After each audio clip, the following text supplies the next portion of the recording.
না কেমনে গো বাবাকে জানাজাবিহীন করে রাখবো মা বাবাকে খবরে জানাজাবিহীন কেমনে করে রাখবো সন্তান হয় না কেমনে বাবাকে জানাজাবিহীন করে রাখবো এটা তো বরদাস্ত করা সম্ভব হবে না এবারে সুলতান আদিলের স্ত্রী ডেকে বলে ও আমার কন্যার টুকরা সন্তানেরা বসো তোমার বাবার লাশের কাছে তোমরা বসো আমি দেখি সুলতানের প্রভুর কাছে যাইয়া দেখি সুলতানের প্রভু কি বলে এবারে সুলতান আদিল রহমতুল্লাহ আলাইহির স্ত্রী পাহাড়ের উপর দাঁড়াইয়া সুলতানের প্রভুর কাছে ডাকতে বলে সুলতানের প্রভু সুলতানের প্রভু তোমার বন্ধু সুলতান দুনিয়া থেকে বিদায় হয়েছে ওই গভীর জঙ্গলাতে জানাজা পড়ার মতো কোনো মানুষ নাই কে তার জানাজা পড়াবে কে কাফন দাফন করবে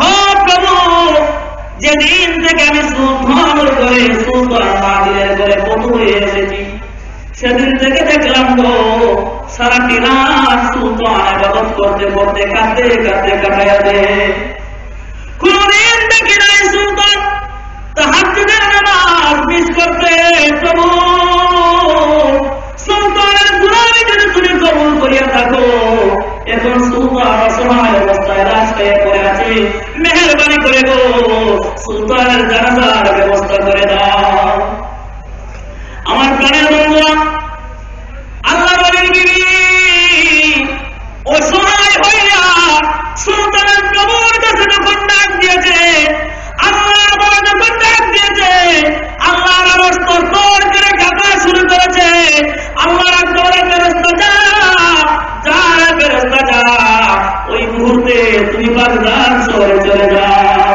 আমার আরেক বন্ধু হযরত জুনায়েদ বাগদাদির কাছে চলে যাও জুনায়েদকে দিয়ে বলো যতই ব্যস্ততার মধ্যে থাকুক না কেন ওনার সঙ্গী সাথীদেরকে নিয়ে যেন ওই মুহূর্তে আদিল শহরে চলে যায় আমার বন্ধু সুলতান আদিলের জানাজার ব্যবস্থা করার জন্য আমার ভাইরা ফেরেশতা দ্রুত গতিতে সুলতান আদিলের জুনায়েদ বাগদাদির কাছে চলে যায় জুনায়েদকে বলে ফেরেশতা আমার আল্লাহ কি জানেন না বাগদাদ শহর থেকে আদিল শহর প্রায় 250 মাইল দূর ওই 250 মাইল দূর আমি কেমনে যাব তখনকার ঘটনা তখন রকেট ছিল না প্লেন ছিল না ট্রেন ছিল না কিছু ছিল না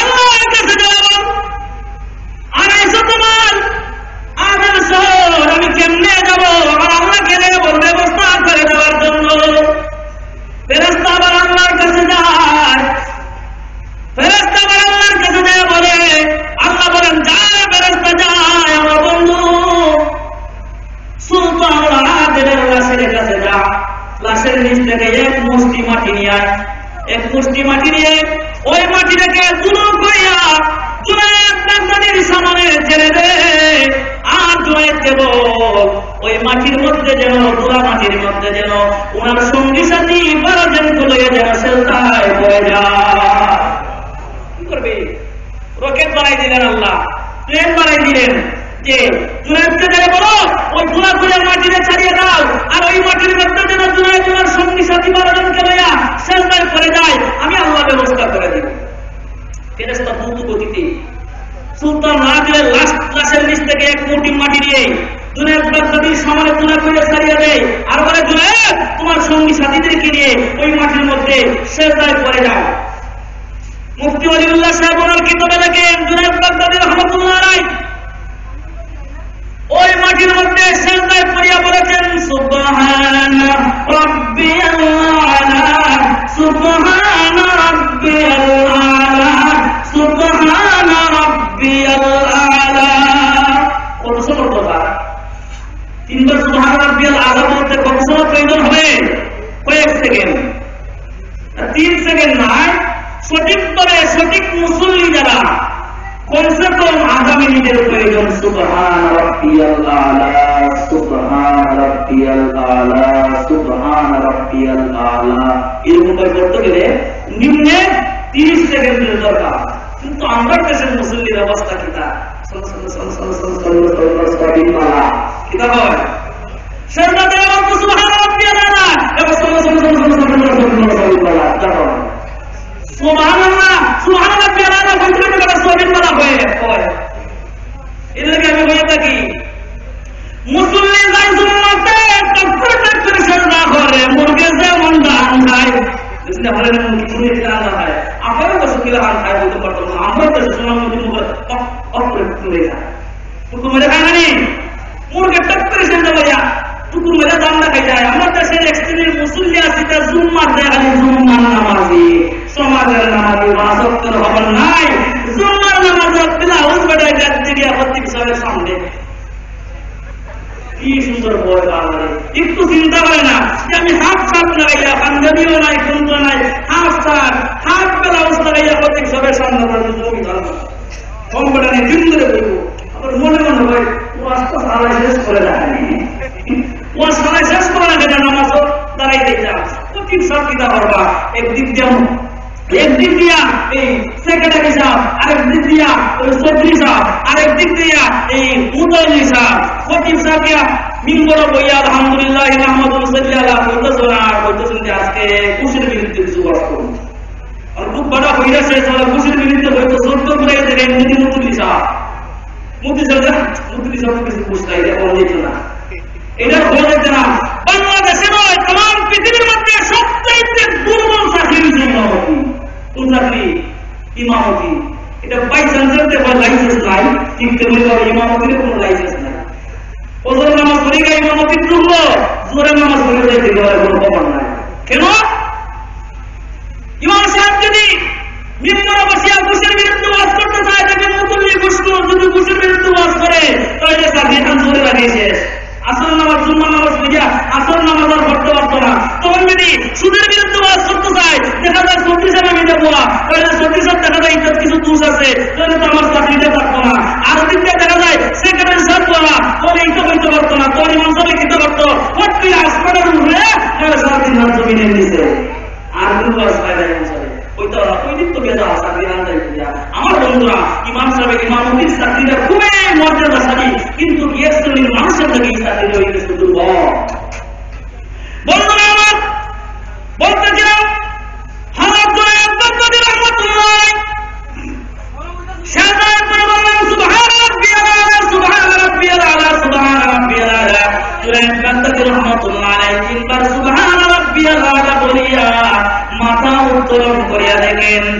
বাগদাদ শহর থেকে 250 মানুষ হযরত সুলতান আবিদের লাশের সামনে আসিয়া পৌঁছে যায় এবং সুবহানাল্লাহ আল্লাহ করতে ওই মিনিট সময় লাগছে 30 সেকেন্ডের ভিতরে 250 মানুষ আমার আল্লাহ রাব্বুল আলামিনের কুদরতে তাদেরকে পৌঁছে দিলেন কতজনকে 13 জন মানুষকে জুনায়েদ বাগদাদী রাহমাতুল্লাহ আলাইহি আর ওনার সঙ্গী সাথী 12 জন 13 জন মানুষকে হযরত সুলতান আবিদের লাশের সামনে আনিয়া পৌঁছে দিলেন আমার বন্ধুরা হযরত জুনায়েদ বাগদাদী রাহমাতুল্লাহ আলাইহি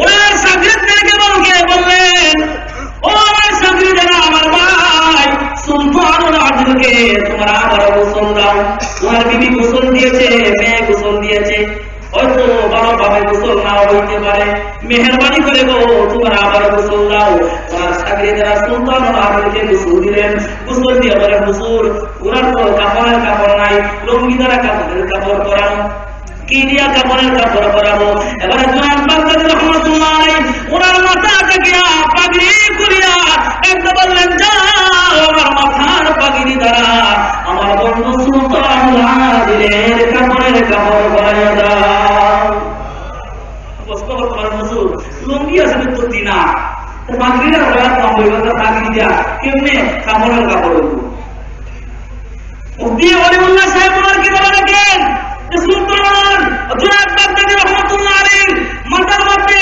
প্রথম পাগড়িটা বাঁধা ছিল 22 লম্বা কত লম্বা 22 লম্বা আপনারা বলতে পারেন যে 5 লম্বা পাগড়ি বানি দয়ার নবী মুহাম্মদ রাসূলুল্লাহ সাল্লাল্লাহু আলাইহি ওয়াসাল্লাম কয়েক প্রকারের পাগড়ি বাঁধছেন তোর মধ্যে একটা পাগড়ি আছে 22 লম্বা সহিহ হাদিস 22 লম্বা পাগড়ি অভিযোগ দিয়েছে আমার জুনায়েদ বাগদাদী রাহমাতুল্লাহ আলাইহি মাথার পাগড়ি খুলিয়া বললেন যাও আমার ভাই সুলতান আবিদের কাপড় পরাইয়া দাও কাপড় পরাইয়া সাগরিদের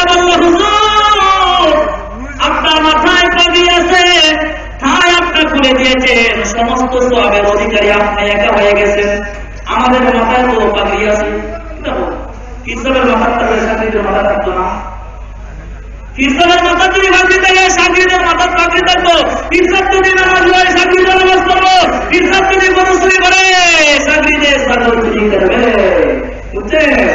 আমরা দেশে উল্টা পীরের মুখে দাঁড়িয়ে নাই, সাকরিদের মুখে দাঁড়িয়ে। পীরে পাগড়ি বান্ধে না, সাকরিতে বান্ধে। সাকরি থেকে পড়ে, পীরের থেকে পড়ে দেখা লাগবে। গাছ কি নাম তার? কিতা পরিচয়? পরে পরিচয়। গাছ কি নাম তার? পরে পরিচয়। ইনসাফ যদি আল্লাহ বলা হয়, সাকরি তো আল্লাহ বলা হবে। ইনসাফ যদি নামাজি হয়, সাকরি তো নামাজি হবে।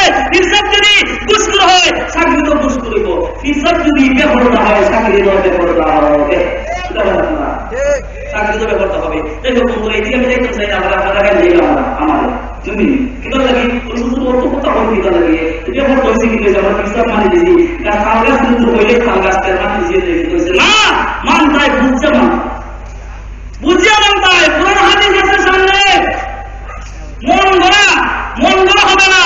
আল্লাহ আল্লাহ রাসূলের তরিকা যার কাছে আছে, আল্লাহর পীরের নবীর তরিকা যার কাছে আছে, সেই পিছপ হইতে পারে। নবীর তরিকা যার মধ্যে নাই সে পিছপ হইতে পারে না। এই জন্য আমি বলি যে আনা করে হয় না কি রিয়ালির সারা হয় না কি আনা করে হয় না কি এদিন সারা হয় না কি পিছপ হইতে গেলে কিছু এলিমের দরকার, বিনা এলিমে হবে না। জানার দরকার, জানতে হবে। এদিন কয়েক প্রকার এদিকে যাই না। তাই বন্ধুরা, আমি যে ঘটনা বুঝলাম ওই ঘটনা থেকে মেন আলোচনা হয়ে গেছে। আমার প্রাণের বন্ধুরা, হযরত জুনায়েদ বাগদাদী রাহমাতুল্লাহ আলাইহি সাকরিদের বললেন, হুজুর আপনার মাথার পাগড়িটা খুলে দিলেন, সমস্ত সওয়াব আপনি নিলেন গিয়া। আমাদের মাথায় তো পাগড়ি আছে, আমাদেরকে সওয়াবের অধিকারী বানান, আমরা কেমনে সওয়াব অর্জন করবো? এবারে জুনায়েদ বাগদাদী রাহমাতুল্লাহ আলাইহি বললেন, ও আমার সাকরিদেরা, কাজ আরো সামনে রয়েছে। আরো সামনে রয়েছে, তোমাদের মাথার পাগড়িগুলি রেখে দাও, সোনাটি বিছানোর উপরে কলা পাতার পরিবর্তে তোমাদের পাগড়িগুলি বিছাই দিবা। দেওয়া লাগে শাড়ি দেওয়া লাগে না, শাড়ি দেওয়া লাগে, এটাই তোমাদের পাগড়িটা বিছাই দিবা। আমার প্রিয় বন্ধুরা, জুনায়েদ বাগদাদী রাহমাতুল্লাহ আলাইহি কাফন পরায়া ওনার সাগরীরা সুন্দর মাদিনের কাফন পরায়া জানাজা নামাজ পড়বেন। ওনারা যখন সারিবদ্ধ হয়ে দাঁড়ায়, জুনায়েদ বাগদাদী রাহমাতুল্লাহ আলাইহি সংসারী বারজন আরো দুই সন্তান জানাজা পিছনে কাতার বাঁধলেন। আর জুনায়েদ বাগদাদী রাহমাতুল্লাহ আলাইহি ইমাম হবেন। যখন আল্লাহু আকবার বলবেন, জানাজা নামাজ পড়ানোর জন্য রেডি হইলেন। আল্লাহু আকবার বলার জন্য হাত উত্তোলন করলেন। ওই সময় পাহাড়ের জীবনা তাকিয়া এক মুসাফির বাহির হয়ে আসছে। মুসাফির বাহির হয়ে ডাকতে বলে, দাঁড়াও রে জুনায়েদ, দাঁড়াও, ওই জানাজার ইমামতি তুমি করবে রে জুনায়েদ। ওই ইমামতির দায়িত্ব তোমাকে দেওয়া হয় না রে জুনায়েদ, ওই ইমামতির দায়িত্ব বহুদিন পূর্ব থেকে আমাকে দেওয়া হয়েছিল। জুনায়েদ, তোমাকে পাঠানো হয়েছে ওই জানাজার ব্যবস্থা করার জন্য। কাজে জুনায়েদ, আমি জানাজার নামাজ পড়াবো। জুনায়েদ তুমি দাঁড়াও। মুসাফির সামনে আসিয়া একটা প্যাকেট হাতে ছিল, ওই প্যাকেটটা জুনায়েদ বাগদাদী রাহমাতুল্লাহ আলাইহির হাতে তুলে দিয়ে বলল, জুনায়েদ রে, বহুদিন আগ পর্যন্ত ওই প্যাকেটের ভিতরে ওই লাশের মধ্যে একটা কাপড়ের কাপড় আমার কাছে আমার ছিল রে জুনায়েদ। ও জুনায়েদ, বড় ব্যস্ততার মধ্যে ছিলাম, ব্যস্ততা থাকার কারণে সময় মতো আসিয়া উপস্থিত হইতে পারি না রে জুনায়েদ। ওই লাশের মাপে কাপড়ের কাপড় এই প্যাকেটের ভিতরে আছে, যাও হযরত সুলতান আদিনের শরীর থেকে তোমার মাথার পাগড়িটা খুলিয়া ওই প্যাকেটটা সুলতান, ওই প্যাকেটের কাপড়ের কাপড়টা সুলতান আদিনকে পরাইয়া দাও। আল্লাহ ওলিদের ব্যবস্থা কেমনে হয়? প্রথমে কাপড়ের কাপড় নাই, মানুষ নয়, আল্লাহ ব্যবস্থা করে দিলেন। কাপড়ের কাপড়ের থেকে অভাব নাই। আল্লাহর পক্ষ থেকে কাপড়ের কাপড় ওই ব্যক্তির কাছে আমানত ছিল, ওই ব্যক্তিকে কে একটু ছোট করে বললেন, ওই কাপড়ের কাপড়টা তুমি পরে দাও। হযরত সুলতান আদিলকে ওই কাপড়ের কাপড়টা তুমি পরে দাও। আমার ভাই সুলতান আদিলের জন্য একটা কাপড়ের কাপড় বহু কাল পূর্বে আমার কাছে আমানত ছিল, আমি সময়ের মধ্যে আসতে পারি নাই, বড় ব্যস্ততার মধ্যে ছিলাম, কাজেই তুমি কাপড়ের কাপড়টা পরাইয়া দাও। হযরত জুনায়েদ বাগদাদী রাহমাতুল্লাহ আলাইহি ওনার সাগরিদদেরকে হুকুম করলেন, যাও মাথার পাগড়িটা খুলিয়া ওই কাপড়ের কাপড়টা পরাইয়া দাও। ওনার সাগরিদরা আর কোনো কথা বললেন না, সঙ্গে সঙ্গে লাশের মাপে যে কাপড়টা বের ছিল ওই কাপড়টা হযরতে সুলতান আদিলকে পরাইয়া দিলেন। আমার কাপড়ের কাপড় পরাইয়া জানাজা পড়ার জন্য রেডি হইলেন। এবারে 15 জন মানুষ হচ্ছে মুক্তাদি, আর ওই মুসাফির ব্যক্তি হচ্ছে ইমাম জুনায়েদ বাগদাদী রাহমাতুল্লাহ আলাইহি। ওই মুসাফিরের চেহারার দিকে তাকায় আর কোনো কথা বললেন না, ওনাকে ইমাম বলে মেনে নিলেন। ওই মুসাফির ব্যক্তি এত দূরে তাকবীর দিলেন, 15 জন মানুষের ইমাম হইয়া যত দূরে তাকবীর দিতে হয় তার চাইতে অনেক অনেক দূরে তাকবীর দিয়া উনি জানাজার নামাজ সমাপ্ত করলেন। অনেক অনেক দূরে তাকবীর দিয়া জানাজার নামাজ সমাপ্ত করলেন। সমাপ্ত করিয়া উনি চলে যাচ্ছেন। হযরতে জুনায়েদ বাগদাদী রাহমাতুল্লাহ আলাইহি ওনার পাঞ্জাবির কোণার মধ্যে ধরেছে, পাঞ্জাবির কোণার মধ্যে ধরেছে, হুজুর আপনি কোথায় থেকে আসলেন, আবার কোথায় চলে যাচ্ছেন, কি নাম আপনার, আপনার বাড়ি ঘর কোথায়, মেহরবানি করে একটু পরিচয় দিয়ে যান। এবার ওই মুসাফিরকে বলেন, জুনায়েদ তুমি আমাকে চিনতে পারো না রে জুনায়েদ, আমি হচ্ছি আল্লাহর পয়গম্বর হযরতে খিজির আলাইহিস সালাতু ওয়াস সালাম। সুবহানাল্লাহ। আর একটু জোরে বইলা না, পেটে বেরিয়ে গেছে ইসলামী দিয়ে আছে, একটু জোরে বলবা সুবহানাল্লাহ। এবার জুনায়েদ বাগদাদী রাহমাতুল্লাহ আলাইহি বলেন, হুজুর আল্লাহর নবী মুসা পয়গম্বর আপনার সফর সঙ্গী ছিলেন। মুসা পয়গম্বর আপনাকে 3টা প্রশ্ন করেছিল, 4 নম্বর কোন প্রশ্নের সুযোগ আপনি দেন নাই। মেহেরবানি করে গো আমি আপনাকে 2টি প্রশ্ন করতে চাই, মেহেরবানি করে আমার 2টি প্রশ্নের উত্তর দিয়ে দাও। এবারে খিজির আলাইহিস সালাম বললেন, জুনায়েদ আমার হাতে সময় খুবই কম, আমি খুব ব্যস্ত, তুমি তাড়াতাড়ি প্রশ্নগুলি করো, কি প্রশ্ন করতে চাও? জুনায়েদ বাগদাদী রাহমাতুল্লাহ আলাইহি বলেন, হুজুর 15 জন মানুষের ইমাম হইয়া যত দূরে তাকবীর দিতে হয় তার চাইতে অনেক অনেক দূরে তাকবীর দিয়েছেন, তার কারণ কি আমাকে বলে দেন। এবার খিজির আলাইহিস সালাম বললেন, জুনায়েদ তোমার অন্তর চক্ষু এখন পর্যন্ত খুলে নাই রে জুনায়েদ, তোমার আরো সবকের বাকি রয়েছে, তোমার পীর সাহেবের কাছ থেকে আরো সবক আনো, অন্তর চক্ষু এখন পর্যন্ত খুলে নাই রে জুনায়েদ। যদি অন্তর চক্ষু খুলতো তাহলে এই প্রশ্ন আমাকে করতে না, এবার প্রশ্নের উত্তর তুমি নিয়ে যাও। হযরত খিজির আলাইহিস সালাম বললেন, জুনায়েদ রে হযরত সুলতান আদিল সারা জিন্দেগি ভর আল্লাহ রাব্বুল আলামিনের গোলামি করেছে, নফল করেছে, নফল ইবাদত করেছে, ফরজ করেছে। আল্লাহ রাব্বুল আলামিনের ইবাদতই করতে করতে মহান আল্লাহ রাব্বুল আলামিন সুলতান আদিলের প্রতি রাজি আর সন্তুষ্ট হয়ে গিয়েছেন। আল্লাহ রাব্বুল আলামিন সুলতানের প্রতি রাজি আর সন্তুষ্ট হইয়া সুলতানের জানাজার নামাজে 12 লক্ষ ফেরেশতা আল্লাহ প্রেরণ করেছে।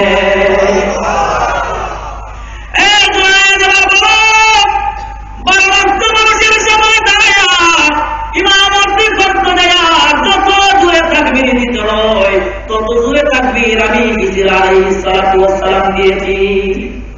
জুনায়েদ বাগদাদী রাহমাতুল্লাহ আর কথা বললেন না, বলে খিজির আলাইহিস সালাতু ওয়াস সালাম বললেন, জুনায়েদ 2 নম্বর প্রশ্নটা কিন্তু সারাই তো আমার তো সময় নাই।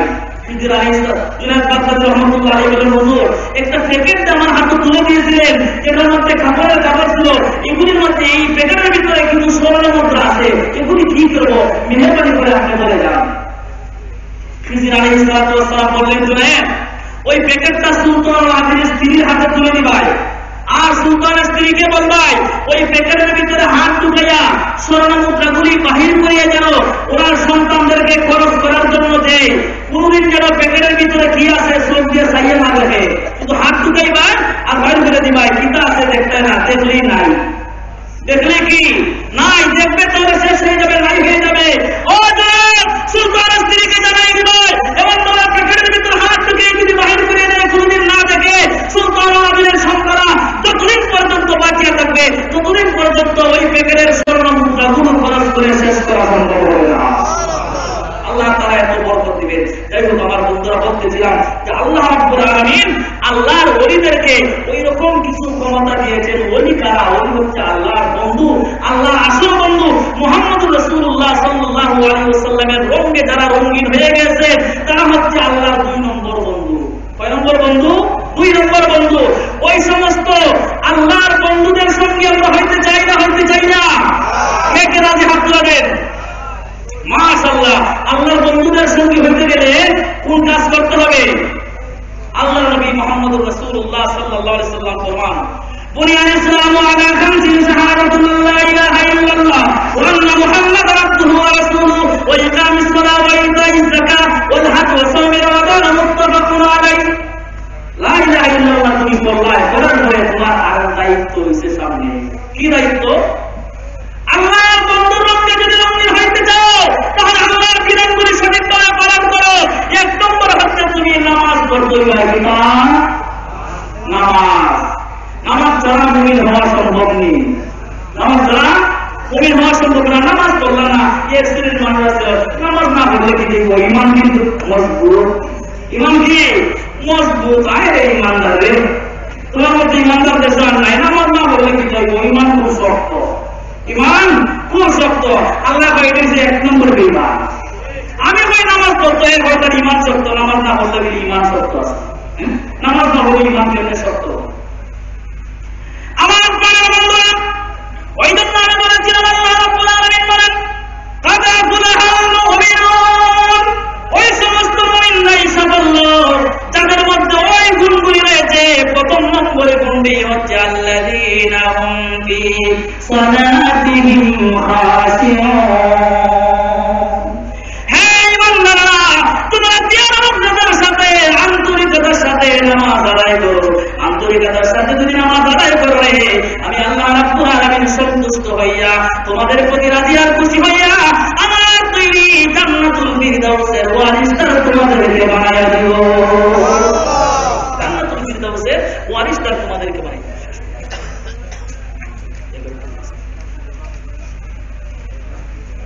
কিন্তু সময় আপনারা তো সামনে নাকি তারা ইয়া আল্লাহ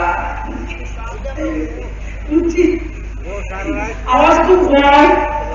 এবারে নিশ্চয় শুনবো দূরে হইলেন আপনারা। কিছুই নাই, মাছ দিয়ে খালি গেলে কোনটা আপনার ভালো লাগে না, এবার তো মজা লাগে না। এক বেটা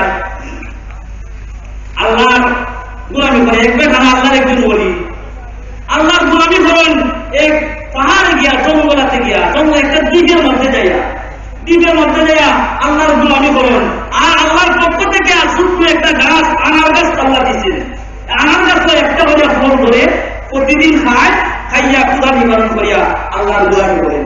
আর লবণাক্ত পানি দেয় সাগরের লবণাক্ত পানি আল্লাহ মিঠা পানি বানাই দিচ্ছে। প্রতিদিন একটা আনার আছে, এই আনারটা খাইয়া আর মিঠা পানি খাইয়া আল্লাহ একাদশী করেন। আল্লাহ আল্লাহ জিকির করেছে। আল্লাহ গোলামি তো বলেন আল্লাহ জিকিরের লাগে খুব মস্ত। একদিন আল্লাহ বাবা বন্ধুরা একটু পরীক্ষা করে দেখি এবার কেমন পাগল। বন্ধুরা একটু পরীক্ষা করে দেখি কেমন পাগল। আমার কেমন পাগল? আমার বন্ধুদের সঠিক বন্ধু বলছি। একদিন কিতা বলছে আনার গাছ প্রতিদিন একটা করে ফল ধরে না, একদিন বসছে না, সারাদিন গেল পুনরায় হারি চায়। বছর নামাজের পরে আল্লাহ আল্লাহ জিকির বলতেছে না, উপর দিকে মাথা চায় আমার ভিতরে পেট খালি জিগা বুঝছেন, পেট খালি গেল কিনা। একদিন 2 দিন 3 দিন গেল, 3 দিন না খাইয়া আল্লাহ বলি পেটে ভাত না থাকলে কি আর ইল্লাল্লাহ, পেটে ভাত না থাকলে কি আর ইল্লাল্লাহ। আস্তানা চইয়া বাড়িতে এক গ্রামের দিকে রওনা করলাম। এক দরজার সামনে দাঁড়াই হইলা বাড়ি থেকে আসেননি, 3 দিন ধরে খাই না, পেটে খুবই খিদা থাকলে কোনটা দিও। বাড়ির মালিক আছেন খুবই ভালো, রুটি খাইতেছে বইয়া জামাইয়ার বউ মানে স্বামী স্ত্রী এক জায়গায় মধ্যে বসিয়া সহি ঘটনা হইতেছি। এটা বেদকিবাসী ঘটনা নয়, সহি কিতাবের ঘটনা। স্বামী স্ত্রী এক জায়গার মধ্যে বসে রুটি আহার করতেছেন, খাইতেছে। আল্লাহ নবী যখন বলেছে যে 3 দিনের উপবাস, 3 দিন ধরে কোনো কিছু খাই না, বাড়িতে কেউ থাকলে কিছু খাবার দেন। আল্লাহ ওই বান্দার অন্তর নরম হয়ে গেছে, 3 দিন ধরে কিছু খায় না। যার সামনে লইয়া বইছিন সঙ্গে সঙ্গে বর্তমানে আমার সামনে বললেন আল্লাহ ওই সামনে রুটি আসেন বাইরা বর্তমান 3টা রুটি আল্লাহ বলে কিন্তু মশা বান্ধে লইয়া রোয়ানা হয়েছিল রাস্তা দিয়া। আস্তানাতে চলে যাবেন। কোথায় যাবেন? আস্তানাতে চলে যাবেন। ওই সময় বাড়িতে একটা কুত্তা দিন, কুত্তা বাড়ির কুকুরটা আসিয়া আল্লাহর ওলির সামনে দাঁড়াইছে। তেমনি যাও, রুটি দিয়া যাও, নিয়ে যাবে না। কুত্তা খেতে হইতেছে, রুটি দিয়া যাও, যাইতে পারবে না। আল্লাহর ওলি এমনি দেখতেন কুত্তা আনে যায়, এমনি দেখতেছেন কুত্তা আনে যায়, মানে সবাই বুঝাইতেছে যাইতে পারতো না, রুটি দিয়া যাও। আল্লাহর ওলি মনে করলেন কুকুরের পেটে খুব খিদা, একটা রুটি বাইরে করে কুত্তারে দিয়ে দিল। পুরোপুরি নিশ্চিত রুটিটা খাইয়া আবার আল্লাহর ওলির সামনে দাঁড়িয়েছে, রুটি আর একটা দেবে। এমন ভাবে দ্বিতীয় নম্বরটাও দিল, তৃতীয় নম্বরটাও তাড়াতাড়ি খাইয়া আল্লাহর ওলির সামনে আবার দাঁড়িয়েছে, রুটিটা দিয়ে দাও। আল্লাহ বলে বেসুর কুত্তা, একটা দিলাম, দুইটা দিলাম, আর একটা রুটি আমার হয়েছে, এটার মধ্যে তোর লোক হয়েছে নে। বেসুর কুত্তা তখন হয়েছে বেসুর কুত্তা। আল্লাহ রাব্বুল আলামিন কুত্তার জবান খুলে দিয়েছে। তো কুত্তার জবান খুলে দিয়েছে, কুত্তা কয়, হে আমি বেসুর না, তুমি বেসুর, একবার নিজের দিকে তাকাইয়া দেখো, তোমার মালিকের গোলামি করতায়, তোমার মালিকের কাজ ছাড়িয়া, তোমার মালিকের দুয়ার ছাড়িয়া আমার মালিকের দুয়ারের সামনে উপস্থিত হইত, তোমার রিজিক তোমার মালিকের কাছ থেকে নিতায়, আমার মালিকের কাছ থেকে কেন তোমার রিজিক নিয়ে যাও? এবার নিজের দিকে নিজে চিন্তা করে, আমি বেসুর না, আপনি বেসুর, আমি বেসুর না, আপনি বেসুর, আমার রিজিক আপনার দিয়েছে কিয়া? আপনার রিজিক আমি আপনাকে চিনি, আপনার নম্বর কাজটা আল্লাহ করছো, এখান থেকে যেখান থেকে রিজিক আইতো, এইখানে রিজিক চাইতা, আল্লাহর তোর চাইয়া আমার মালিকের তোর কেনাই যায়, আপনার মালিক নাইনি, আপনি বেসুর না, আমি বেসুর, আমার বাড়ি ছেড়ে আপনাই যা, আমি তো আপনার বাড়ি করে যাই, আমার বেসুর বলতে জানেন, তো আমার বাড়ি যদি থাকি, আমার মালিকের কাছে থাকি, অন্য মালিকের দরবার ভাই তবে বেসুর হইব, আমার মালিকের কাছে থাকলে তো বেসুর হইত না। এবার একেবারে কুকুর, আমি বল করেছি, অন্যায় করেছি, আমি বেসুর, আমি ভুল করেছি রে কুকুর, তোমার মালিকের দরবার কেন আমি আসতাম রে কুকুর, তুমি আমাকে মাফ করে দিল। আল্লাহ উনি কাঁদতে কাঁদতে জঙ্গলে চলে আবার আল্লাহর জিকির শুরু করলো, আল্লাহর কাছে তওবা করলো, প্রভু তুমি আমাকে ইমতিহান করেছো, পরীক্ষা করেছো, ওই পরীক্ষাতে আমি ফেল করেছি গো আল্লাহ, আমি অন্যায় করেছি, আমাকে মাফ করে দাও। আল্লাহ বলি এমন কান্না কান্দেন, আল্লাহ রাব্বুল আলামিন আল্লাহর ওলির কান্নায় সন্তুষ্ট হইয়া আবার আল্লাহর ওলির ওই দরজাটা খুলিয়া দিলেন, আবার ওই দরজা খুলিয়া দিলেন। এমন ঠান্ডা ঠান্ডা ঠান্ডার কারণে আবার আগে সফল করে দিয়েছে, ঠান্ডার কারণে ওই চোখে মেওয়া বলে, মেওয়া বলে আগে যুদ্ধর দিকে তাকতা, কিন্তু আল্লাহর ওলিরে কিন্তু তাকতে হবে আসতো, থাকতেন না হলে তাক করে না, বুঝুন না, আল্লাহর ওলি বলে থাকতেন না হলে আগ করে না, থাকতর হয় আগ করে বলে আসছেন আল্লাহ রাব্বুল আলামিন। যেরকম আমার বন্ধু জিকির করেন আল্লাহু আল্লাহ, জুড়ে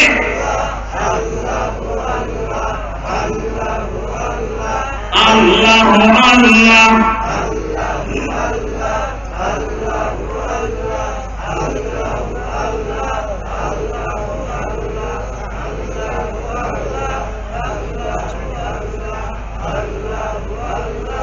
আল্লাহু আল্লাহ,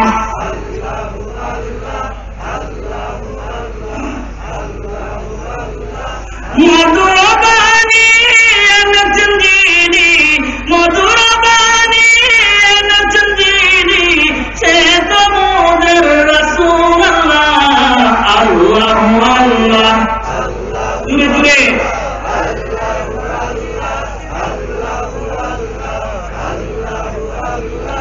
আল্লাহু আল্লাহ, আল্লাহু আল্লাহ,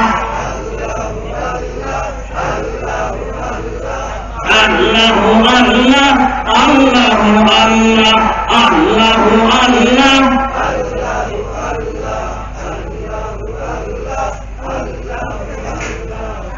ছোট্ট একটা ঘটনা বলে আপনারা বিদায় নিয়ে যান, আল্লাহর জিকিরতে কত মধুর, ছোট্ট একটা ঘটনা বলে শেষ করে দিলাম। আল্লাহর পয়গম্বর হযরত ঈসা আলাইহিস সালাতু ওয়াস সালাম বেশি ভ্রমণ করতেন। ঈসা আলাইহিস সালাতু ওয়াস সালাম একদিন ভ্রমণে যাচ্ছেন, হাজিয়া যাচ্ছেন জঙ্গলা দিয়া, আর ঈসা আলাইহিস সালাতু ওয়াস সালামকে পরীক্ষা করার জন্য আল্লাহ তাআলা একজন ফেরেশতা পাঠালেন, যাও আমার ঈসা পয়গম্বরকে পরীক্ষা করো। ঈসা আলাইহিস সালাতু ওয়াস সালাম, আমি আল্লাহর কতটুকু পাগল, ঈসা আলাইহিস সালাতু ওয়াস সালাম ওই রাস্তা দিয়ে যাচ্ছেন, বসিয়া জিকির করতেছেন আল্লাহু আল্লাহ আল্লাহু আল্লাহ আল্লাহু আল্লাহ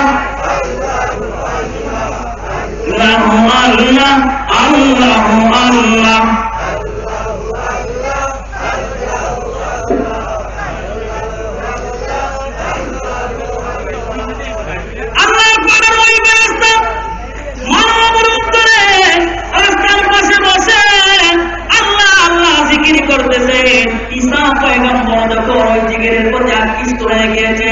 আল্লাহর জিকিরের প্রতি আকৃষ্ট হইয়া ঈসা পয়গম্বর যায়া ওই ব্যক্তির সামনে দাঁড়াইছেন। দাঁড়ানোর সঙ্গে সঙ্গে ওই ব্যক্তি মুসাফিরদের দেশ ধরিয়া ওই ফেরেশতা মানব রূপ ধরিয়া আসিয়া মুসাফিরের হালতে জিকির করেছে। ঈসা পয়গম্বর সামনে যাওয়ার সঙ্গে সঙ্গে জিকিরটা বন্ধ করে দিলেন। ঈসা পয়গম্বর ওই ব্যক্তির চেহারার দিকে তাকায় বলেন, ওরে আল্লাহর বান্দা, তোমার চেহারা এত সুন্দর, ওই সুন্দর চেহারা দেখিয়া মনে হইতেছে গো তুমি নিশ্চয় একজন আল্লাহর নেককার বান্দা, তোমার চেহারা নূরের মতো জ্বলজ্বল করতেছে।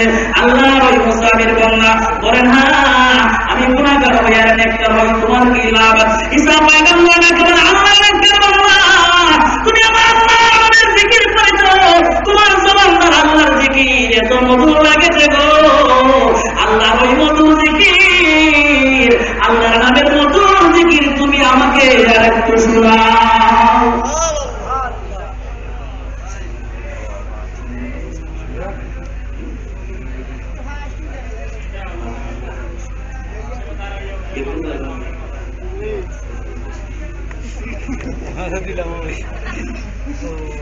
জিকির করা আল্লাহু আল্লাহ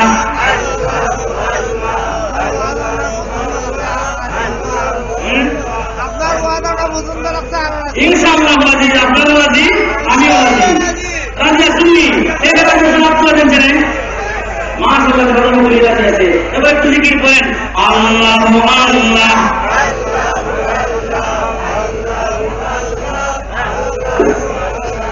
আল্লাহু আল্লাহ আল্লাহু আল্লাহ।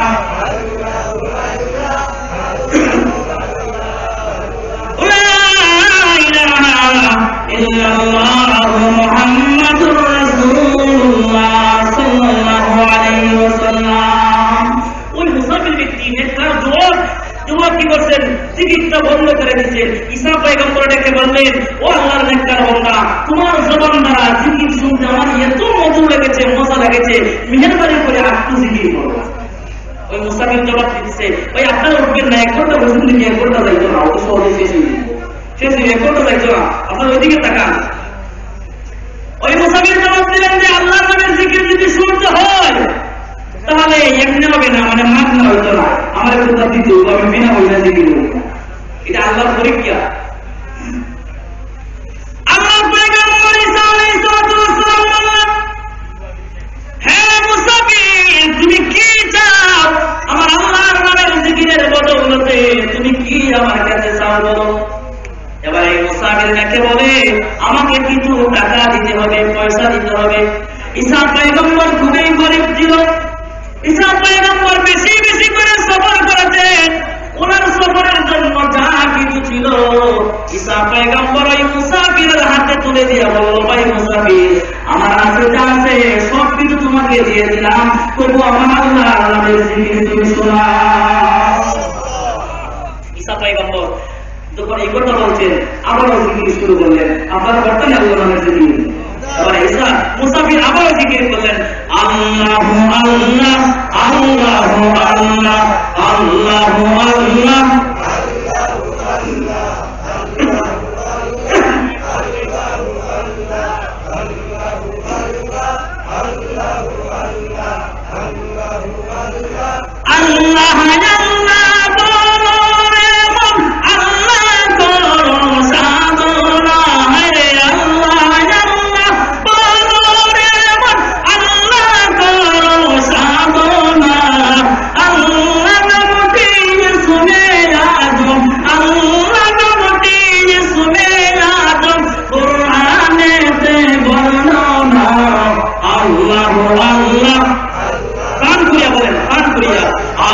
আল্লাহু আল্লাহ আল্লাহু আল্লাহ আল্লাহু আল্লাহ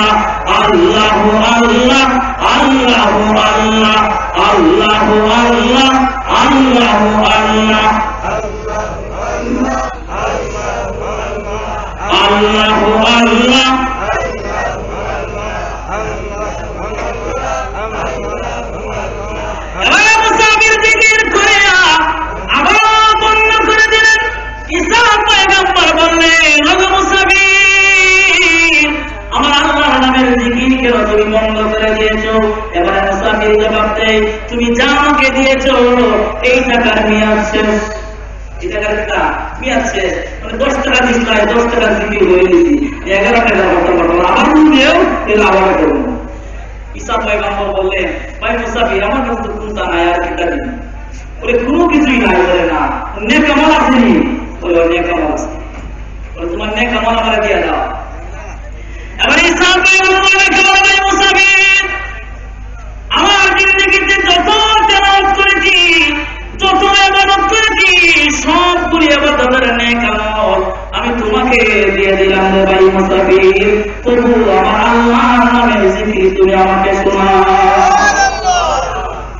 আল্লাহর নামের জিকির আমার শোনাও। মুসাফির আবার জিকির করা শুরু করলেন, আল্লাহু আল্লাহ আল্লাহু আল্লাহ আল্লাহু আল্লাহ লা ইলাহা ইল্লাল্লাহ মুহাম্মাদুর রাসূলুল্লাহ সাল্লাল্লাহু আলাইহি ওয়াসাল্লাম। আমার পরমানা মুসাফির কিছু সময় জিকির করে আবার জিকির বন্ধ করে দিলেন। ঈসা পয়গম্বরকে বলেন, ভাই মুসাফির তুমি জিকির কেন বন্ধ করলে? তোমার জবান দ্বারা জিকির শুনতে আমার খুবই ভালো লাগে, কারণ তোমার চেহারার মধ্যে আল্লাহর নূর রয়েছে, তোমার চেহারা দেখিয়ে মনে হচ্ছে তুমি একজন নেককার বান্দা, ওই নেককারের জবান থেকে জিকির শুনতে আমার খুবই ভালো লাগে। ভাই মুসাফির জিকির মেহেরবানি করে তুমি বন্ধ করিও না। ওই মুসাফির এবার জবাব দেয়, ঈসা পয়গম্বর তুমি যা হাদিয়া আমাকে দিয়েছিলে শেষ হয়ে গেছে, আর আমি জিকির করতে পারবো না, তুমি আমাকে আর কিছু দিতে হবে। ঈসা পয়গম্বর একেবারে, ভাই মুসাফির আমার যা আছে সব তোমাকে দিয়ে দিলাম, টাকা করে যা ছিল সব দিয়ে দিলাম, নেক আমল তোমাকে দিয়ে দিলাম, এখন যাওয়ার মতো আমার কিছুই নাই। ভাই মুসাফির তবু আমার আল্লাহর নামের জিকির আমি শুনতে চাই, আমার কাছে দেওয়ার মতো আর কিছুই নাই, তবে একটা জিনিস আমার রয়েছে। হ্যাঁ ভাই মুসাফির তুমি ওয়াদা করো আমাকে আমার তৃপ্তি সহকারে ওই জায়গার মধ্যে বসিয়া জিকির শোনাবে, যতদিন তুমি যদি আমাকে তৃপ্তি সহকারে জিকির শোনাইতে পারো, আমি ঈসা পয়গম্বর যতদিন পর্যন্ত বেঁচে থাকবো ততদিন পর্যন্ত তোমার গোলাম হইয়া আমি থাকবো, ততদিন পর্যন্ত তোমার গোলাম হইয়া আমি থাকবো, তবু আল্লাহর নামের জিকির আমাদের শোনানি বন্ধ করিও না। এবারে এই মুসাফির ডাকতে বলে, ও ঈসা পয়গম্বর আপনি আমার চিনতে পারছেন না আমাকে? বলে না, তুমি কে? বলে আপনারা পরীক্ষা ভালো লেগে আসলাম, আমি জিবরাইল আলাইহিস সালাম। বলেন সুবহানাল্লাহ। জিবরাইল আলাইহিস সালাম ঈসা পয়গম্বরকে এটা রাসূল পরীক্ষা ভালো লেগে আইছো, তবে আল্লাহর নামের জিকির শুনতে চায়। আমার বন্ধুরা আমি যে আয়াত করছিলাম, আমার ওই আয়াত সংক্ষিপ্ত সময় বেশি সময় 15 থেকে 20 মিনিট, মিলাদুল্লাহতে বেশি সময় 10 মিনিট 15 মিনিট কথা বলবো। আমার বন্ধুরা এবারে হযরতে এই আল্লাহ রাব্বুল আলামিন যে আয়াত বলেছিলাম, সেই আয়াত আল্লাহ বলেন কাদ আফলাহাল মুমিনুন, মুমিনগণ সাফল্য। সফলতা কোন জিনিস? সফলতা ওই জিনিসের নাম যার কোনো ভয় নাই, জ্বর নাই, চিন্তা নাই, টেনশন নাই। ভয় নাই, জ্বর নাই, চিন্তা নাই, টেনশন নাই, এমন কোন মানুষ পৃথিবীতে আছে? আপনারা হইতে হবে এমন কোন মানুষ পৃথিবীতে আছে? এমন কোন মানুষ নাই যার ভয় নাই, জ্বর নাই, চিন্তা নাই, টেনশন নাই, এমন কোন মানুষ পৃথিবীতে নাই। সত্য রাজ্যের অধিকারী বাদশা হোক, জগৎ শ্রেষ্ঠ নবী রাসূল ওলি গাউস কুতুব হোক, কেউ একথা বলতে পারবে না যে আমার কোনো ভয় নাই, জ্বর নাই, চিন্তা নাই, টেনশন নাই। আর কোনো কিছু ভয় আর ডর থাকুক আর না থাকুক, কমসে কম ওই ভয়টা মানুষের অন্তর থাকে যে মালাকুল মউত কোন সময় আমার কাছে চলে আসবে, যদি মরিয়া যায়। মরণের ভয় থাকে না? মরণের ভয় মানুষের অন্তর থাকে। এখন ঘর থেকে বাইরে হইলাম, বাইরে হওয়ার সঙ্গে সঙ্গে আমার মুমিনের অন্তরে ওই কথাটা জাগে যে আল্লাহ ঘর থেকে বাইরে হইলাম তোমার হাওলা হইয়া, না জানি কোন জায়গায় কোন অবস্থা হয়, মালাকুল মউত না জানি তুমি আমার কাছে কোন সময় পাঠাই দাও। এই কথা বলেন না? মরণের ভয়টা থাকে।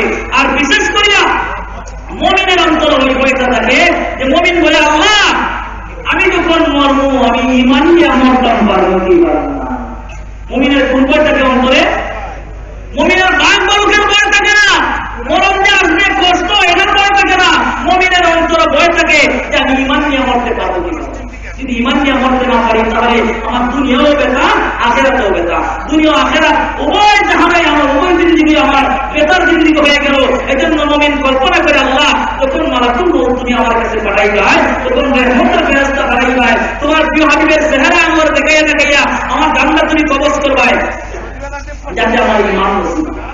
ঠিক কথা আপনারা মুমিনের মধ্যে এই চিন্তা থাকে না, এই অবস্থা থাকে, এই চিন্তা থাকে। আরেকজন বলির একটা ঘটনা হয়ে যায়, ব্যাখ্যা করতে গেলে আপনারা বলতে পারতাম না, ঘুমাই ঘটনাই আল্লাহ বলি তাপসী হযরতে রাবিয়া বসরি রাহমাতুল্লাহি আলাইহা, কি রাবিয়া বসরি রাহমাতুল্লাহি আলাইহা কত বড় তাপসী ছিলেন। হযরতে রাবিয়া বসরি রাহমাতুল্লাহি আলাইহার কাছে হযরতে হাসান বসরি রাহমাতুল্লাহি আলাইহি গিয়া বললেন, রাবিয়া তোমাকে আমার রাগ হয়েছে, পছন্দ হয়েছে, ভালো বধূ পাই না বলে আমি বিবাহ করি না, তোমাকে আমি বিবাহের প্রস্তাব দিলাম, মেহরবানি করে আমার কাছে বিবাহ বসতে তুমি রাজি হয়ে যাও। তাপসী রাবিয়া বসরি রাহমাতুল্লাহি আলাইহা জবাব দিলেন, ও হাসান বসরি, আমিও তো তোমার মতো ভালো স্বামী পাই না বলে বিবাহ বসি না। তবে হাসান বসরি আমার 4টা প্রশ্নের জবাব তুমি দিয়ে দিতে পারো, এরকমই তোমার সঙ্গে আমার বিয়ে হয়ে যাবে। 4টা টেনশনে, 4টা চিন্তায়, 4টা বয়ে, 4টা দরে বিয়ে বসবো দূরের কথা, রাত দিন 24 ঘন্টা আমি রাবিয়া বসরি রাহমাতুল্লাহি আলাইহির চোখের মধ্যে ঘুম নাই, বলেন সুবহানাল্লাহ। রাবিয়া বসরির চোখে ঘুম নাই 4টা চিন্তায়। কি 4টা চিন্তা আপনারা শুনতে রাজি? রাজি? হাসান বসরি বলল, রাবিয়া তোমার কি 4টা প্রশ্ন তুমি আমারে বলো, 4টা প্রশ্নের জবাব দিয়ে দিতে পারি, এক্ষুনি বিয়ে হয়ে যাবে তো? বলে হ্যাঁ হয়ে যাবে। হাসান বসরি রাহমাতুল্লাহি আলাইহি মনে মনে ভেবেছিল আমি বড় মুহাদ্দিস, বড় মুফাসসির। রাবিয়া বসরি প্রশ্ন করবার উত্তর দেয়, কি প্রশ্ন করবো, আর বিয়ে হয়ে যাবে, নেককারে নেককারে আল্লাহ ওলি ওলি। রাবিয়া রাখতে বলে, হাসান বসরি, ওরে হাসান বসরি, আমার এক নম্বর প্রশ্ন হচ্ছে, আমার যখন দুনিয়া থেকে বিদায় হওয়ার সময় মানে আসবে গো, সময় হয়ে যাবে, মালাকুল মউত আমার কাছে আসবে। মালাকুল মউত যখন আমার কাছে আসবে, এই হাসান বসরি, শয়তান ধোঁকা দিবে ঈমান হারা করার জন্য, তো এই নবীজি ঘোষণা করেছে মালাকুল মউত যখন জান কবজ করার জন্য আসবে, শয়তান মার সুরত করে আসবে, বাবার সুরত করে আসবে ঈমান হারা করার জন্য। ওরে হাসান বসরি বলে দাও, আমি রাবিয়া ঈমান নিয়ে মরতে পারবো কি পারবো না? আমার মরণটা ঈমান আসতে হবে কি হবে না তুমি বলে দাও, যদি বলে দিতে পারো এক্ষুনি তোমার সঙ্গে আমার বিয়ে হয়ে যাবে। এই প্রশ্নের জবাব তুমি দিতে পারবে? হাসান বসরি কেউই পারবে না, একমাত্র পারবে কে? স্বয়ং আল্লাহ। আল্লাহ বলতে পারবে, আর কেউ বলতে পারবে না। হাসান রাবিয়া, আমি হাসান বসরি ঈমান নিয়ে মরতে পারবো কি পারবো না, ওই চিন্তায় রাত দিন 24 ঘন্টা আমি হাসান বসরির চোখে ঘুম নাই গো রাবিয়া। তোমার প্রশ্নের জবাব আমি কেমন করে দেব গো রাবিয়া? আমার তো এই টেনশনে ঘুম নাই, তোমার প্রশ্নের জবাব আমি কেমনে দিব? রাবিয়া বসরি হয় তাহলে বিয়ে হবে, এই প্রশ্নের জবাব তুমি না দিতে পারো তাহলে বিয়ে হবে না। হাসান বসরি রাহমাতুল্লাহি আলাইহি বলেন, রাবিয়া একটা প্রশ্নের উত্তর দিতে পারছি না, আর তো 3টা রয়েছে, আর একটা বলো। যদি লাগে ভাই, এটা হবে না, যদি লাগে ভাই, ও 3টা রয়েছে। রাবিয়া রাখতে পারে, হাসান আমি যখন দুনিয়া থেকে বিদায় হয়ে যাব, আমার পাড়াপড়শিরা, আমার বান্ধবীরা আমাকে গোসল দিবে, আতর গোলাপ পরে সাদা কাপড় পরে আমাকে খের গড়াতে তুলিয়া কবরে নিয়ে রাখবে। দয়াল নবী বলেছেন, মুনকার নাকির নামক দুজন ফেরেশতা আসিয়া প্রশ্ন করবে, আমার রাব্বুকা মা দীনুকা ওয়া মান নাবিয়্যুকা মান হাযার রাজুলুল্লাযী বুইসা ফীকুম ওয়া ইয়াকালু লাহু মুহাম্মাদুর রাসূলুল্লাহ সাল্লাল্লাহু আলাইহি ওয়াসাল্লাম। ওয়া হাসান বসরি মুনকার নাকির আসিয়া প্রশ্ন করবে, তুমি জবাব দাও, মুনকার নাকিরের প্রশ্নের জবাব দিয়ে আমি সঠিকভাবে দিতে পারবো কি পারবো না? তখন মুনকার নাকিরের প্রশ্ন করবো কি করবো? আপনারও কাছে করে, আমার কাছে করে, এক বেটা আমার করে না, বুঝলেন একটা, একটা এক বেটা, এক বেপুতা বেটা আছি, দেখো শুনতে রাজি তো আপনারা, আপনারা আমার গাড়ি বন্ধুকে বলছেন আমার গাড়ি দিতে চাই না, বললে কিন্তু বার্তা ভাবে রাজি আছেন তো আপনারা? ঘুমাইতে না তো, আর কিনতে মতো আর একা দাঁড়িয়ে বসুন না, রাবিয়া বছরে কিতাব হইতো আপনারা জানো ছোটবেলায় গল্প হইতাম রাবিয়া হইতো ঘুমাইতে দিব না চক্ষু বহরেতে ঘুমাইতে দিব না চক্ষু বহরেতে জন্মের ঘুম ঘুমাইবে চক্ষু খাইব জন্মের ঘুম ঘুমাইবে চক্ষু খাইব রে। আমার বন্ধুরা রাবিয়া বস্তু রহমতুল্লাহি আলাইহির চোখে যখন ঘুম আসতো রাবিয়ার চোখে সম্বোধন করে বলতো রাবিয়া এ চক্ষু তুই ঘুমাইতো চাস কেন রাবিয়া ঘুমাইতো চাস কেন রে চক্ষু ওই দুনিয়াতে ও ঘুমাস থাকিয়া আমার আল্লাহর গোলামি কর আমার আল্লাহর গোলামি করিয়া যদি জাগ্রত থাকিয়া যদি আমার আল্লাহর গোলামি করিয়া আমার আল্লাহকে রাবিয়ার সন্তুষ্ট করতে পারো আমার দয়াল নবীজি বলেছেন কবরে যাইয়া এমন গুণ ঘুমাবে ইসলামীদের পাশে বাজার লাখ করবেন এমন গুণ ঘুমাবে ইসলামীদের সিংহায় ঘুম দেওয়ার আগ পর্যন্ত তোমরা ঘুমাইবে তুমি কয়বারের মধ্যে ঘুমাইবান নোম কান্নার মাতুলা এমন কোন ঘুমাইবাই ইসরাইল আলাইহিস সালাতু ওয়াস সালাম সিংহ মুখর আগে যে ইবলিস আল্লাহ যখন হুকুম করলো তখন হুকুম দিয়ে দিবে দুনিয়া কিয়ামত হয়ে যাবে ইয়াউমা তুবাদদালুল আরদু গায়রুল আরদ ওয়াস সামাওয়াতু বিরাসূলিল্লাহিল ওয়াহিদুল কাহ্হার মাথার উপরে যে আসমান আছে ওই আসমান থাকতো না আরেকটা আসমান আইবো যেই জমিন আছে এই জমিন থাকতো না আরেকটা জমিন আইবো লিল্লাহিল ওয়াহিদুল কাহ্হার মানুষ ধরে ধরে যায় আল্লাহর আদালতে হাজিরা দিব মানে কিয়ামতের মাঠে দাঁড়ায় এরকম অবস্থা হবে। আমার বন্ধুরা বলতেছিলাম যে এটা বলছিলাম একটি মোটা বেটা আছে আমার মধ্যে আসি একটি মোটা বেটা আসি গাছও গিয়ে উঠছে ওখানে গাছও যদি উঠে ব্যাকরণ মানুষ যদি গাছের আগা তুলে একজন জ্ঞানী মানুষের দিকটা কি বলবে বাধা দিবে না তাকে অবশ্যই বাধা দিবে জ্ঞানী মুরব্বী মানুষ কইতেছে এই বেগুদা তুই গাছও উঠছিস রে তোর মস্তস গাছও উঠছিস তোর মস্তস মানে জ্ঞানী ব্যক্তির হতে হলো এই বিয়ে করবে না গাছের আগা তুলছে কারণ কোন সময় করবো হইনি তুমি দিব বেবল মানুষ কেন গাছ তুলছে এই গাছের আগা থেকে বলতেছে এই বেবুতায় যে মুরব্বী কাছে হয়েছে আমি মনে গেছি যে আগের আমি সবচেয়ে মুরব্বী বিচার রাজ্য থেকে বেটায় রায় দেয় এগুলো আমার জ্ঞানী কেউ নাই এগুলো কাছে মরে গেছি তাতে আমি আজকে পাবো না আমি মরে গেছি গাছের আগা থেকে নামিয়া এইবারে প্রথম পাইছে এইবারে ভাইয়া কয় ওইবারে মুরব্বী কাছে হয়েছে আমি মরে গেছি আমার খাবার দাবারের ব্যবস্থা হবে কোন ছেলে চিন্তা বেটা রাগ হইয়া মাঠে ওখানে হয়ে মরে গেছি এবারে চিন্তা হইলো পাগল সাগল ছাড়া করতে হইব এবারে দমক দিছে তুই তো মরে গেছিস আমাদের মাঠটা সস্তায় মরে গেছিস হ্যাঁ ওই বুঝছি আমার কেউ খাবার দাবার করতো না আরেকজনের খান্ডা ফেরা আরেকজনের খান্ডা ফেরা আরেকজনের খান্ডা ফেরা সবই বুঝাই দেয় বুঝছি রে এই দেশের মধ্যে সবচেয়ে পাপ মানুষ মনে হয় আমি কত মানুষের পুরস্কার করলাম যারা মানুষ বললাম না খবর দিলাম আর আমার খবর কেউ দিলাম না আমি অত বক্ত বাকি আশরাফ আলী থানভী রাহমাতুল্লাহ আলাইহি মুসলমানের হাসি নামক কিতাবের মধ্যে লেখে তখনকার ঘটনা ওই বেটা নিজে নিজে খুদার হান্দ লইয়া গেছে গাঙ্গের বড় গুরুস্থান আছে নিজে নিজে কয়বার খুদ দিয়া কয়বার সিদ্ধি হয়ে গেছে কেউ তখন দাফন করে না নিজে নিজে করে দাফন হয়ে গেছে তখনকার জমানার ঘটনা তখন রেলগাড়ি স্টিমার রেলগাড়ি আর এটা প্লেন টিভি নিতেছিল না এক অফিস থেকে আরেক অফিসের পথ নিয়ে যাইছে এক অফিসার বেটা লঞ্চের জন্য গাঙ্গের জায়গায় গাঙ্গের ভাড়া বড় স্থান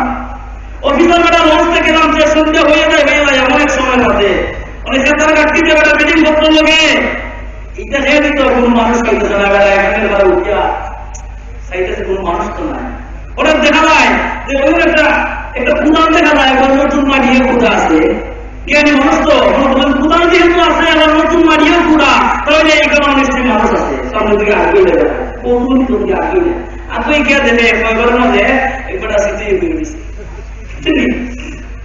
ওইবার তখন দূর চুপে তার টপটপের সামনে আটকে যাইতেছে হে কয়বারটাকে হলে মনে অবস্থান নিতে যাইতেছে উজলগর তো বাসো হয় মাররা মুখা মাদি মুখা মান নামি মুখা চিন্তা বস্ত হয়ে বড় হইব মন করে নিখিল নামক ফেরেশতা ইয়া উর্দুদার শব্দ হইয়া মনে হয় মানে মনে হইতেছে মনে হয় মনটা লেগে আইতেছে আমার কিতাব আছে বেটা বাবুরা নান্দা দিয়া না হইছে আর ইয়া ওই যেগুলো কিতাব আছে কই বলো ওই মনটা লেগে ক্লাস হইছে ওরে ভিতরে থেকে বড় বড় সব করে সাহে আমার মনটা লেগে আইছে উঠিয়া উঠে বুঝছি সীতা আঙুলে কি উঠতো না এই অফিসার বেলা একটা বড় পাল মারেন না ফুট জুতাই দেখ লাস্ট মাসে লাস্টে একটা পাল মেরে উঠে গেছে হুজুরে বলে ওয়াজ হয় যে বল বড় এটা বলো মুগুরিতে বাদাম দিব এবার বাদাম 70 গজ মাটি তুলে নিব এটা বড় কথা বুঝছেন না ওই বড় মন কানে কিনে বস্ত্র জবাব না দিতে পারলে কিটা করবো দুর্মূল যে বাদাম দিব 70 গজ মাটি তুলে নিব এই করে তোমার বুঝ দিতে লাগবে হ্যাঁ আর মানে বুঝে বসে বুঝি মনে হয় নতুন রাস্তা আমাদের মন কেয়ার বাইছে না কি হাঙ্গা দাম দেওয়া নতুন রাস্তা মনে বদলি গেছে নতুন রাস্তা আসলেই ঘটনা হইতেছে কি তাহলে আমার বাঙালি ঘটনা আর মানে উঠে বলে হয় যে মধ্যে দেখি কথা যদি না ভুলি যে লাস্ট মাসে এক্সারসাইজ শিখাই দিছে না ভুলে দিলে আরো দিব হ্যাঁ না আমাকে রেখে যাওয়া বাইরে কোন লাগবো ওই বেটা বলতেছে আমার লগে আয় খবর থেকে উঠতে আইছে গাঙ্গের বড় হয়ে আইলো খেতার গাড়ি থেকে মাথা দিল রসুল্লাহর মিষ্টি মানে মিষ্টির একটা কারণ আছে এটাও আদা উঠছে অফিসার বেটা আগে আগে যায় আর মুক্তা বেটা খাওয়া করা যায় যাইতে যাইতে অফিসে গেল অফিসও গিয়া খেতার গাড়িটা লামাইয়া এটা বলছে এই মুহূর্তে আধানা পয়সা দিছে আর রসুল্লাহ হয় বিদায় করে দিছে যা কষ্ট করছে তেমন দেখা দিচ্ছে এখান থেকে আইতে আইতে যখন রাস্তার মধ্যে আইতেছে দেখা আমার লাগানে মোল্লা বেড়ায় ওয়াজ করতেছে মোল্লা বেড়ায় কিতাব ওয়াজ করে তার খানা প্রথমে এড়ে গেছে মোল্লা বেড়ায় হইতেছে ওই ওয়াজ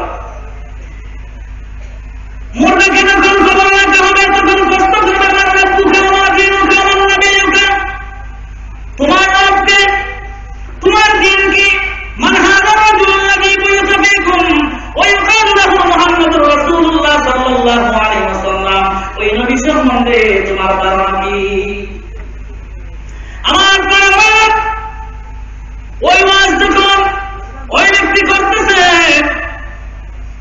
ওই মুর্দা বেটা ফাল মারিয়া টেইজছে ফাল মারিয়া টেইজ উঠতে হয় মাইকতে মুল্লা রাত থেকে ঠান্ডারে নেওয়া হয় ভাই হও এই বেটা যত ওয়াজ করতেছে এটা কোনতে ভয় করে নাই এটা কোনতে খবর নাই বস কষ্ট কোনটা করে আমি নিজে বইটা খবর গিয়ে দেখতে আইছি কোনটা নাই ওই একটা বুট জুতাইতে হারে লাভ করে আর কোনতে দেয় না একটা বুট জুতাইতে লাভ করে আর একটা ঘোষণা নেই 3 বছর তোমার রব্বু তোমার দিন তোমার নামে গাইতে কোনটা করে না কবর থেকে তুলে নিয়া খেতার গাড়ি একটা মাথা দিয়া রসুল্লাহ মিষ্টি একটা হাতে দেয় আবার অভিষেক নিয়ে যায় অভিষেক নিয়ে কিতা করে আগানা পয়সা দেয় একটা রসুল্লাহ গাওয়াইয়া বিদায় হয়ে যাবে আর কোনটা এটা ভালো মাথা পড়ে নি মাথা তোমার দিন তোমার নামে প্রশ্ন করবো না বলবে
হুজুর বলবো দিলে তো পাওয়া যেত, খেতে পারে দিত নাকি?